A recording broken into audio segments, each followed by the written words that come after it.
इमरान खान साहब के हवाले से एक इंपॉर्टेंट खबर है, मैं ये आप तक पहुंचा देता हूं। ये खबर ये है कि तोशाखाना 2 का केस चलाया जा रहा है अदालत में। अब पाकिस्तान तहरीक इंसाफ चाहती है कि पहले अलकादर में इमरान खान साहब की जमानत हो जाए, वो बाहर आ जाए, फिर चलाते रहे तोशाखाना 2 का केस। लेकिन जो एस्टेब्लिशमेंट है उसकी ख्वाहिश ये है कि इमरान खान साहब जेल के अंदर ही मौजूद हों, पहले उन्हें तोशाखाना 2 में सजा सुनाई जाए ताकि वो जेल के अंदर रहे और फिर उन्हें अलकादर में जमानत दी जाए। इनका तरीका वारदात ये है। 8 महीने से इमरान खान ने और उनकी एहलिया ने तोशाखाना 2 में बरियत की दरखास्त दी हुई है, जिसको नहीं सुना जा रहा। ये जरा देखिए आप मौजूदा साहब ने बताया इमरान खान साहब ने दोबारा उसमें एक दरखास्त दायर कर दी है कि यह समात रोकी जाए। यानी जब तक पाकिस्तान तहरीक इंसाफ की स्ट्रेटेजी ये है, जब तक इमरान खान साहब की अलकादर यूनिवर्सिटी केस में जमानत नहीं हो जाती तब तक तोशाखाना 2 की समात रोकी जाए और इसमें सजा होने से रोकी जाए।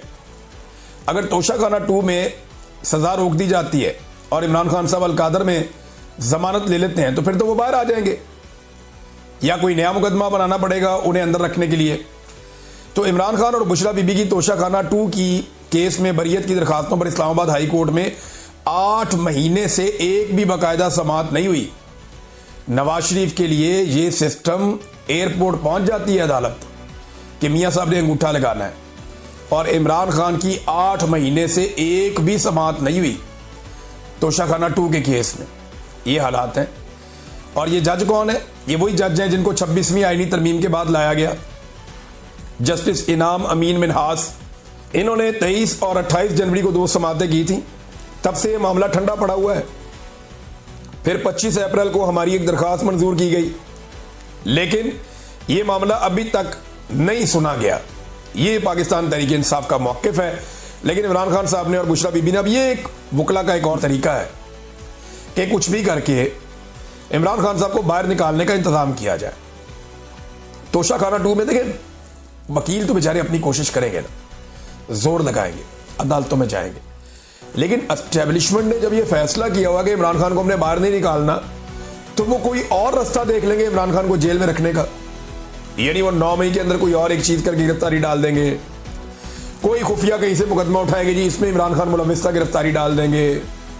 कोई एक चीज कहीं से भी उठा के वो इमरान खान साहब को फिक्स करेंगे, क्योंकि पाकिस्तान की मिलिट्री एस्टेब्लिशमेंट या खास तौर पर हाफिज सैयद आसिम मुनीर साहब जो इस वक्त फील्ड मार्शल भी हैं, उन्हें अपनी एक्सटेंशन तक इमरान खान साहब को जेल में रखना पड़ेगा, क्योंकि इमरान खान साहब कॉम्प्रोमाइज करेंगे नहीं, वो बाहर आके इसकी मुखालफत करेंगे।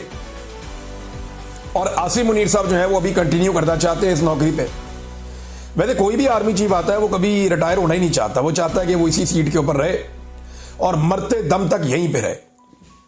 मुशर्रफ भी कहता था कि वर्दी मेरी खाल है, लेकिन वर्दी तो उतारनी पड़ी फिर, तो वर्दी तो एक दिन उतर जाती है। मुशर्रफ की भी उतर गई थी, बाकियों की भी उतर गई थी, तो वर्दी तो उतर ही जाती है, ये हमेशा रहती नहीं है।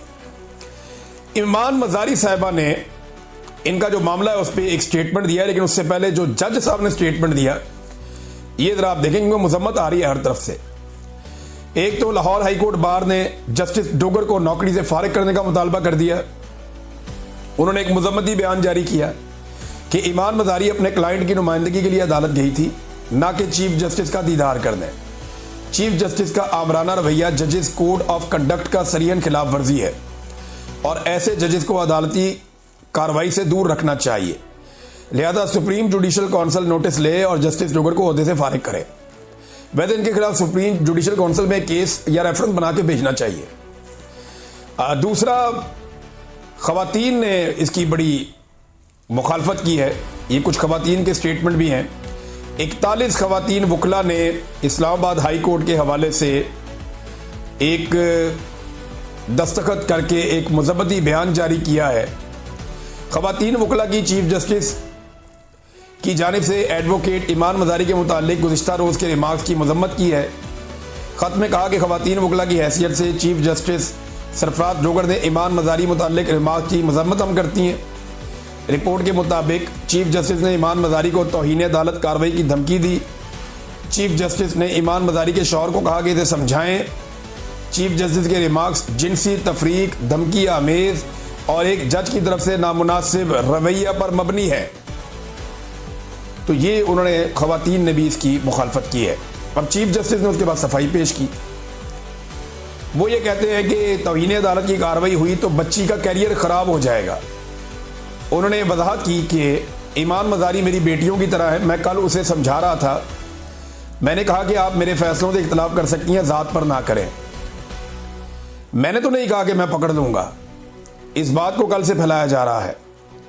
हादी साहब खड़े थे, मैंने कहा कि इन्हें पकड़ कर ले जाओ वरना मैं तौहीन अदालत की कार्रवाई कर दूंगा। अब ये जज साहब जो है ना मुकर गए अपनी बात से। हादी साहब ने दोबारा दोहराया कि नहीं जज साहब, आपने ये नहीं कहा था, आपने कहा था कि मैंने इसे पकड़ लिया ना।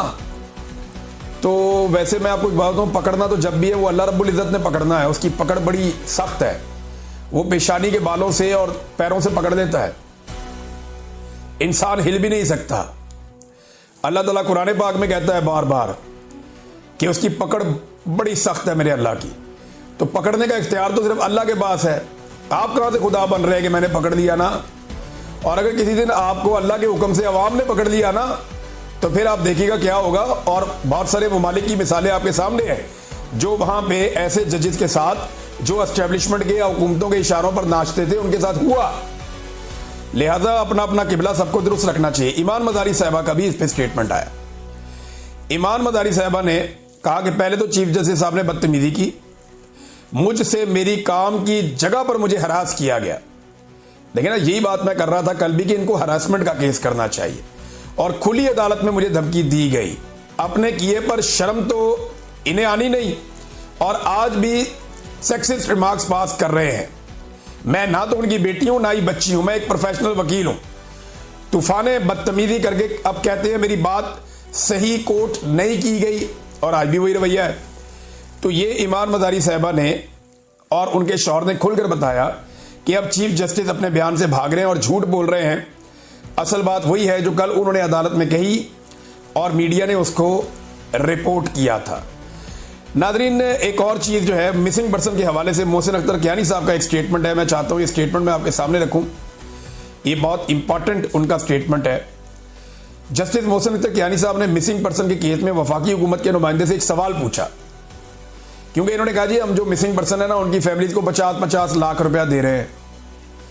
तो उन्होंने कहा कि इतने ज्यादा मिसिंग पर्सन की फैमिली को आप 50-50 लाख रुपए कहां से देंगे? क्या IMF से इमदाद लेकर आप ये पैसे देंगे? दूसरा, बड़ी अजीब बात यह है कि जिन्हें रियासत दहशतगर्द समझती है या वो कहते हैं तो दहशतगर्द हैं, ये तो मिसिंग पर्सन है ही नहीं ना, दहशतगर्द कहते हैं। पहले उन्हें गायब कर दिया, अब उनके घर वालों को 50-50 लाख रुपया देंगे। भाई अगर वो दहशतगर्द हैं तो दहशतगर्दों को 50 लाख रुपया कौन देता है? तो रियासत खुद ये तस्लीम कर रही है कि इन्होंने जिन बंदों को उठाया वो मासूम लोग थे, वो सिर्फ